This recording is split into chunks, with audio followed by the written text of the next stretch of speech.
kulan wacan saaxiibayaal ku soo dhawaada warka siyaada media qodobada maanta aad ku maqli doontaan waxa ka mid noqonaya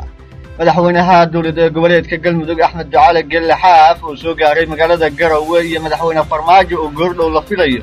10 ruux oo maxkamadda loo soo taagay kiiskii kufsiga iyo dilka isugu jiray loo geystay Caaisha Ilyas kana dhacay magaalada Galkacyo dad shacab ah oo lagu laayay gobolka Hiiraan akhbaaraadka caalamka waxaad ku dhageysan doontaan 9 ruux oo cudurka AIDS-ka lagu duray dalka Pakistan iyo waliba ku dhawaad 150 qof oo ka badbaaday shil diyaaradeed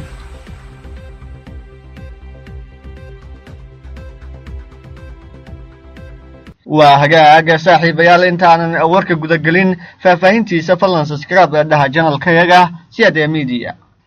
aan ku bilaabay madaxweynaha dowladda Puntland Siciid Cabdullaahi Dani ayaa garoonka diyaaradaha Garowe ee General Maxamed Abshir Habaan ku soo dhaweeyay madaxweynaha maamulka Galmudug Axmed Ducaale Gelle Xaaf madaxweynaha Galmudug ayaa ku soo biiray madaxweynayaasha dowladda goboleedyada Jubbaland Koonfur Galbeed Hirshabelle iyo waliba ra'iisul wasaaraha xukuumadda federaalka Soomaaliya kuwaasi oo shalay soo gaaray Garowe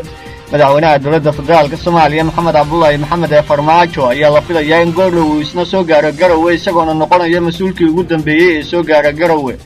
madaxda dowladda federaalka iyo kuwa dowladda goboleedyada ayaa saacadaha soo socda waxa uga furmaya magaalada Garowe shir wada tashi ah kaasi oo ku saabsan arrimaha Soomaaliya ayna martigelisay dowladda Puntland waxaana shirkan ugu soo aadayaa xilli dhawaan golaha wasiirada xukuumadda federaalka Soomaaliya ay ansixiyeen sharciga doorashooyinka dowladda federaalka Soomaaliya kaasi oo ay qaadaceen dowladda goboleedyada Puntland, Jubbaland iyo waliba Galmudug ee ka soo kordha shirka Garowe la filayo inuu ka furmo siyaada media ayaad kala soconaysaan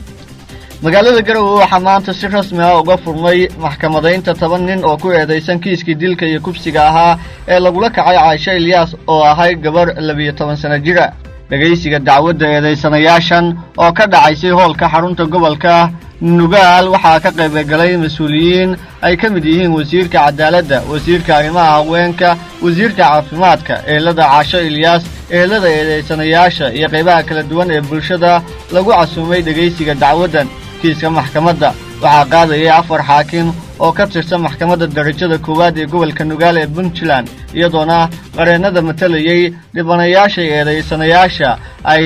goobta joogeen hoolka waxa kale oo lagu soo bandhigay sawirro iyo waliba qoraallo la xiriira kiiska kufsiga iyo dilka ahaa ee loo geystay Caaisha Ilyas ku-xigeenka xeergalayaha guud ee dowladda Puntland Maxamuud Xareed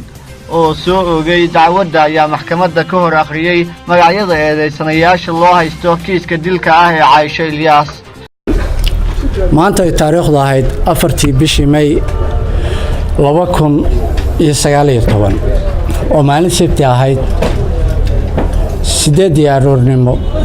yaa maxkamadda darajada koowaad gobolka Nugaal waxay bilowday dhageysiga garmaqalka eedeysanayaal 10 ahaa kuna eedeysnaa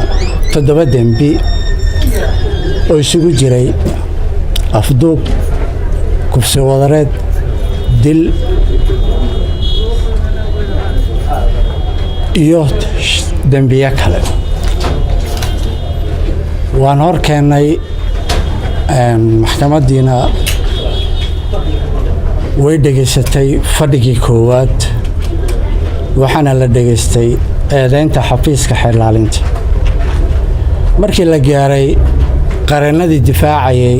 eedeysanayaasha ayaa waxay ka cudur daarteen inaysan soo diyaarsan difaacoodii maxkamaddana waxay ka codsadeen in dib loogu dhigo maxkamadiina dib waxay ugu dhigtay sabtida soo socoto haddii aan la idmo ay fadhigii labaad yeelanaysaa kiiskaasna waa kiiskii ay ku dhimatay marxuumadda Caaisha Ilyas Aadan oo ahayd gabar yar oo aan qaangaarin oo si foolxuna loo dilay xeralaya 10 qof baad maxkamadda hor keenteen 3 kaliya maana dambiga soo bandhigtay 7 kale dambiga waxa soo bandhigay habka eedeynta xafiiska xilaalinta oo isticmaalay ayaa waxay ahayd 2 qaybood ayaan u kala qaybinay qaybta koowaad 3 eedeysanayaal oo hay'adda Forensic Science ee dowladda Puntland dhacanadii ay ka qaaday oo cadeymo buuxa lagu hayo yaanu ka dhignay qaybta koowaad waana eedeysanaha koowaad iyo labaad iyo saddexaad oo ah eedeysanaha koowaad iyo eedeysanaha saddexaad waa laba nin oo walaalo ah iyo eedeysanaha saddexaad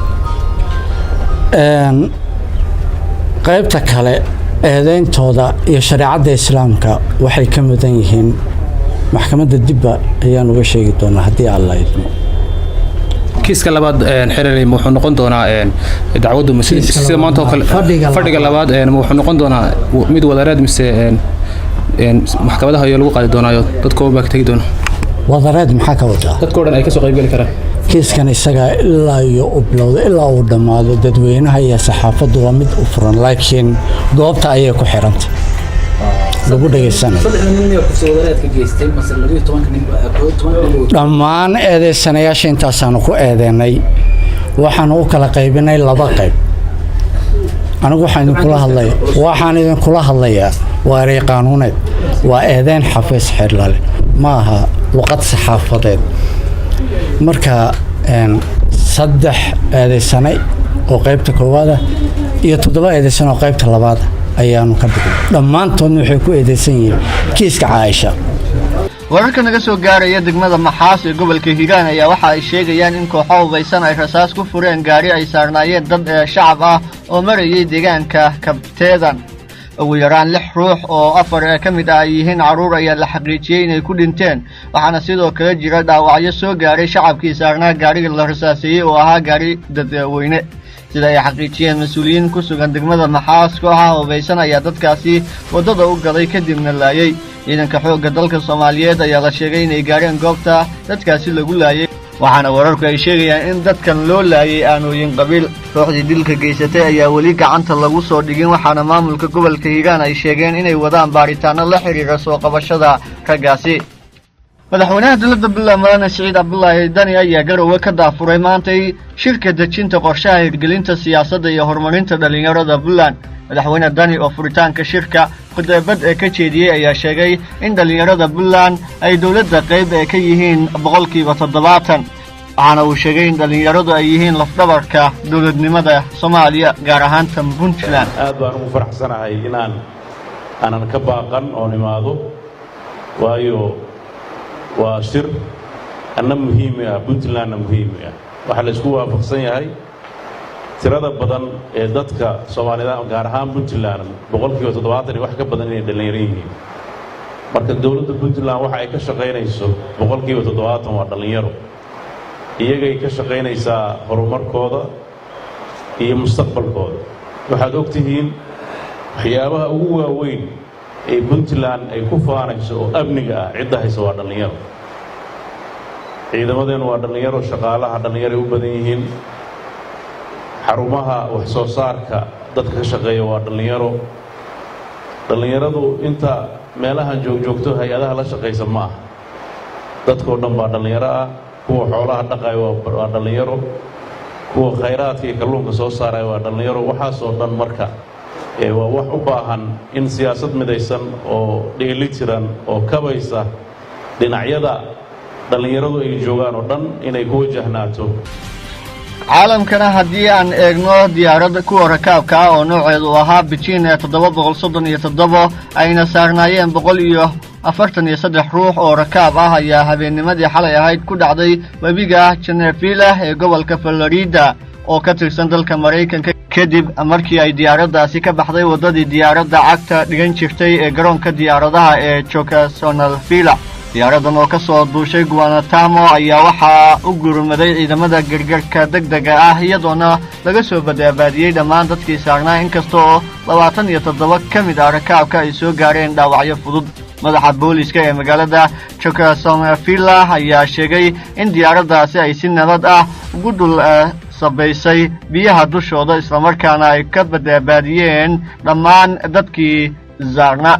ugu dambeynna dalka Pakistan haddaan eegno dhacdo xanuun badan oo si weyn looga hadal hayo maanta ayaa dalkaasi ka dhacday waa Pakistan kadib markii ugu yaraan 9 ruux oo ay ku jiraan 65 caruur ah la qaadsiiyay xanuunka HIV/AIDS falkan ayaa waxaa ka dambeeyay dhakhtar Pakistani ah oo cirbada horey loogu duray dad qaba xanuunka HIV/AIDS-ka dadkaasi ku duray saraakiil ka tirsan